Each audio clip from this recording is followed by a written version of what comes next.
Welcome to Halacha in a Year, where we can get to learn all the most relevant halacha through the prism of the Kitzur Shulchan Aruch. You are listening to Rabbi Ya'akov Trump.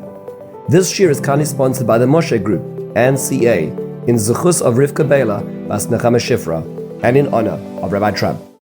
Okay, so today we're going to be looking at Melachos of Shabbos. This is part 3 of Siman Pei, the 80th chapter in the Kitzur Shulchan Aruch. This is the longest section in the Kitzur Shulchan Aruch by far, with 93 different sifim.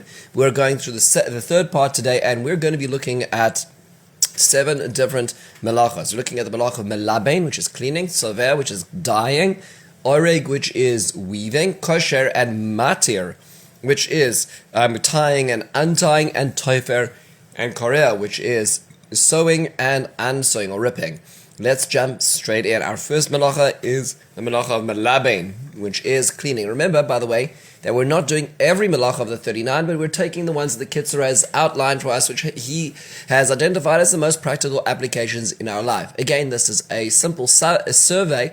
It is an overview. It's not going to and will not serve as an exhaustive list, but this is at least to get us going and appreciate this. So in our part 3, melaben is the 13th of the Avos Melachos on Shabbos, and melaben literally means cleaning. This is done in the preparation of wool, so wool would be sheared, and then it would need to be cleaned. There are 3 different subsections of cleaning. One is soaking, so one would soak the wool and allow that to be a cleansing process. The other one is scrubbing it, and the other one is squeezing it, schita. It's worthwhile noting that the word schita, to squeeze, can be a subsection, a tolda of melaben, of cleaning, and it could also be a subsection of dash, depending on which is threshing. So depending on whether I want the liquid that comes out or not, it would actually be a different melacha with different rules.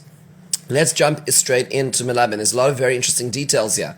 So if I have dirt on a garment, can I wipe it off? The answer is I may wipe dirt off my clothes, but I need to do it gently. That would be all right.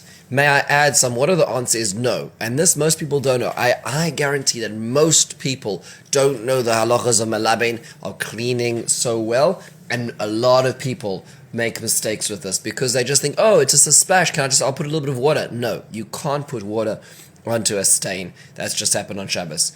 What happens if a child urinates on my clothing? So on clothing, one cannot add water, but let's say they urinated on one's shoes. On leather, one can add water, but one cannot rub, no shif. But on hard substances, let's say they urinated on the floor, it's on tiles. In that case, you can add water. You can even rub it as well. That's not considered cleaning in the same way because it's not like the water is becoming part of the substance and removing it. It was actually surface level as opposed to clothes, which is a real issue. Is there a problem drying one's hands? So on a colored towel, there's no problem. But on a white towel, the Kitzur suggests shaking off a little bit of water so one is not soaking the towel in water, because in that process, if it's a white towel, adding water to it is a cleansing process itself as well. Is there a problem covering barrels of the cloth? In the old days, they would have barrels filled with different liquids, and they would stretch out a cloth on the top to protect it so nothing would fall into it.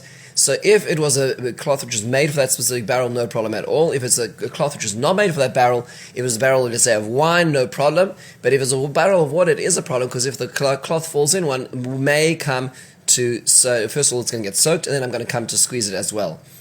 If I have a spill on the table, may I wipe it up? The answer is yes, but only with a cloth that one does not care about. One pulls out like a rag, a towel that one doesn't use as a hand towel, then in that case, one doesn't have an issue. But if one's going to have a cloth, or a towel, which one cares about, one may end up squeezing it out. That's a problem.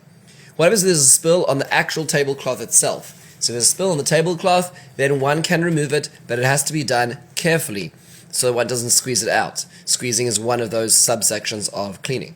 Can I dry dishes? Yes, you can dry dishes. The water is surface level. It's not actually absorbed into the dish, but one has to be careful when one is cleaning utensils which have narrow necks, because by doing so, I'm putting the towel through that narrow neck and it's going to squeeze that towel out.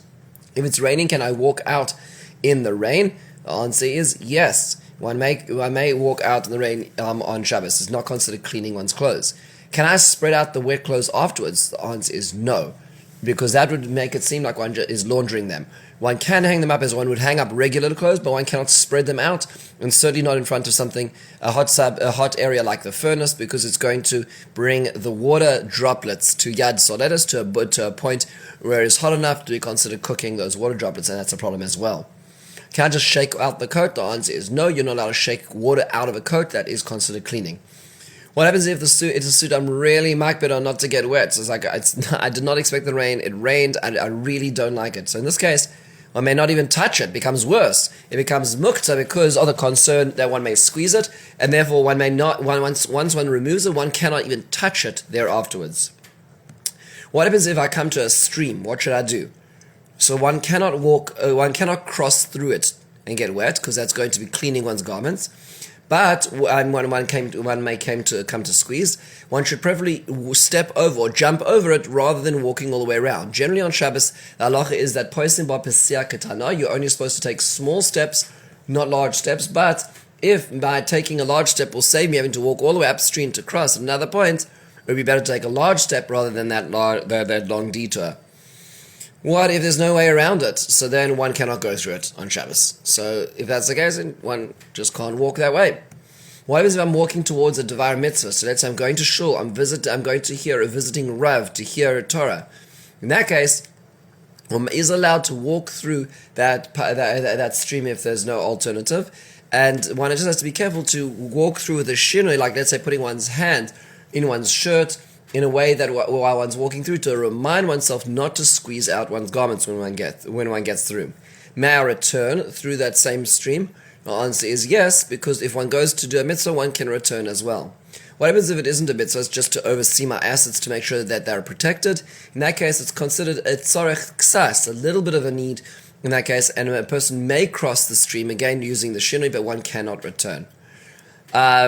What if there is mud on my suit? May I remove the mud? So if it's wet, one can use, let's say, a knife or a fingernail to sort of like just go underneath it to remove it. But once it's dry, one cannot scratch it off, because that leads to toichen, which is grinding that mud. When it breaks it into little pieces, that's a problem on Shabbos. Most people have no idea about this. This is just basics in the halachas of melaben and toichen.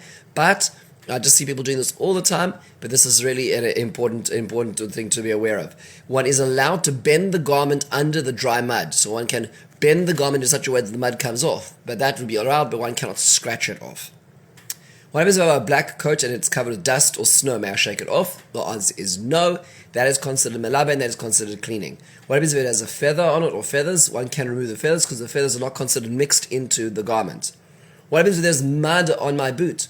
So one can scrape it off. Let's say you scrape it off on a beam. One should be careful not to scrape it on the ground, because if it's the ground, one can be meshave gumos, one can be filling in holes. Obviously, if one's dealing with tiled or bricked areas, then that's not an issue. And one should not scrape it on the wall, because of the concern of boina as well. Can I wash it off? So if it's on leather, there's no problem, but one cannot scrape it down, because leather one can wash but not rub. And if my hand is muddy, can I wipe it off? The answer is only on a rag that one does not care about. If it's on something which I do care about, it's going to be a problem, because I may in the end come to wash it afterwards. So a lot of halachas that relate to cleaning melabein. And we move to our next melacha, but this is the 15th melacha on Shabbos, which is called soveya, which is dyeing. So after the wool was cleaned, then they would dye, and a few processes were done. Then there would be a process of dyeing that wool to the color that one likes it as well. How does this apply in real life? So what happens if the coloring is not permanent? So even if it's not permanent, it is still asur. There's a debate if it is prohibited midaraisa, midrabanan, rabbinically or biblically, but nonetheless it is prohibited even if it is temporary. What about makeup? So besides the issue of mimareach, which is spreading out a substance which is solid, there is a tzoveya issue. So this includes lipstick, eyeliner, rouge, foundation. These are the kinds of things which one is not allowed to use on Shabbos. The Rav Moshe Feinstein does point out that talcum powder is allowed because it's not considered lasting at all. And because of this, some companies have made entire ranges of makeup for Shabbos which are completely made of powder.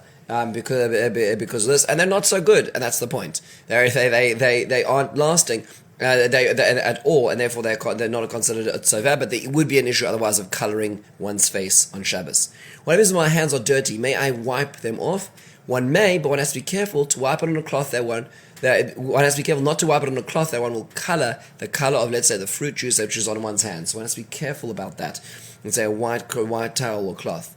What if I have blood from my nose or a cut? So one should be careful not to wipe it off on something which could be colored through it as well. The Mishnah Berurah points out that if on a towel, it's not a problem because it's ruining the towel, it's not coloring it, so it would be allowed. Now, what about sunglasses which tint in the sun? In that case, Rav Moshe Feinstein points out that it's not considered dyeing and it may be worn going both from inside to outside and outside to inside. Can I add saffron, which is a type of spice, which is a yellowish coloring? May I add saffron to my food? The answer is, it is a debate if there is tzoveya, if there is coloring by food. The Chaya Adam points out that there's a problem with tzoveya, of coloring even when it comes to food, and this seems to be that the Kitzur Shulchan Aruch adopts. Note, by the way, that the Kitzur Shulchan Aruch has a few poskim that he usually follows. One of them is the Chaya Adam, Rav Danzig. However, it is worthwhile noting that the Shulchan Aruch paskins that there is no tzoveh ba'oichlem, and the Mishnah Berurah comments that this is obvious when it is the coloring is meant just for eating, not for display. So, for instance, if the saffron is going to be adding taste, which I like, to my food, then it's allowed. But if I'm doing it so it should look a particular color that it's attractive, then it's a problem with food as well. And that seems to be the accepted practice. We move to our 19th Melacha. Our 19th Melacha is Oireg, which is weaving. By the way, note that we're skipping a lot of those more complex aspects of setting up the woof and the warp and Shnei Botei Nirim and how the whole weaving process was. But the weaving itself, how do we encounter this on a practical basis? The Kitzur says braiding, or what's known outside of America as plaiting hair. So in that situation, one is not allowed to do it. What happens if the hair is detached from the head? So it is still asur, and this pertains to a wig, to a sheitel, which is not allowed to be braided or plaited on Shabbos. How many threads need to be involved for it to be asur? Even 2 threads being braided or twisted in such a way is a problem. And people don't know this, and oftentimes people are just playing around with their fingers, and they take little threads and they start making patterns is a problem. We're going to move now to our next melacha, and that is kosher and matir. There are a number of melachas which go in groups, which are the opposites of each other. One is to tie in this case, the other one is to untie, and these would be done in the Mishkan, where let's say people were to prepare the nets to catch the chilazon, a particular type of creature that lives in the sea, and to use for tcheres, the dyeing process. So this was the making knots and untying knots are considered a problem as well. It has to be shekesha shalkama, has to last at least a day for it to be prohibited. Let's jump straight in. What types of knots are a problem? So a professional knot, which is lasting for more than 24 hours, that is considered a problem. Today, most people don't have the faintest idea how to do a professional knot, but people do double knots, and that's a problem. Double knots last. What about a single knot? So if one takes one string, it is a problem. So one takes one string and ties a single knot in it, that's a problem. But between 2 strings, let's say one's taking 2 strings and knotting them together, that is not a problem. When does this happen regularly? So this happens regularly when, let's say, one has a scarf around one's neck, one double knots it to the back. That's a problem. Or let's say even one ties a double knot before Shabbos, one's going to have a problem because one has to untie it on Shabbos as well.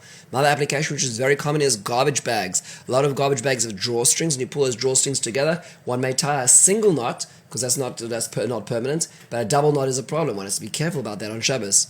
What about shoelaces? So usually the way one ties on shoelaces is one single knot and then a bow on top of it. That's usually intended to be released that day and therefore is fine. However, I have noticed that there are a lot of lazy people around, and they tie their shoelaces the first time they get the shoes from the store, and from there onwards they just put their feet in and put their feet out and put their feet in. In that case, it's a kesher shel kayama, and that is a problem. So don't be lazy. Tie and untie your shoelaces, and then there's no problem. What about a bunch of bows on top of each other? This is not considered permanent, so it is allowed. What about untying all these knots?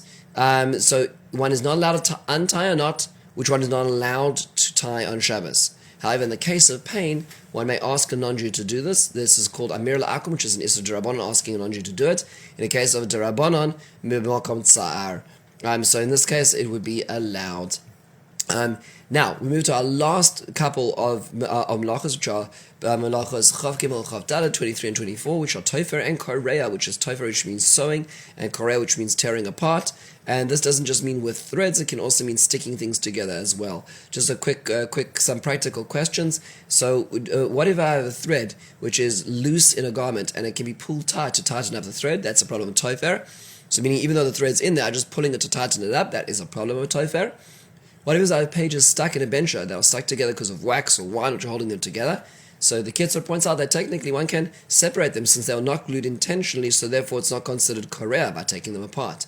However, one has to be careful not to erase letters in doing so. Then the Kitzur, in one very short sieve, points out, can one break open the cover of a container which is covering, let's say, a food container? One has a cover over it, one can rip that open. Says the Kitzur, that is allowed.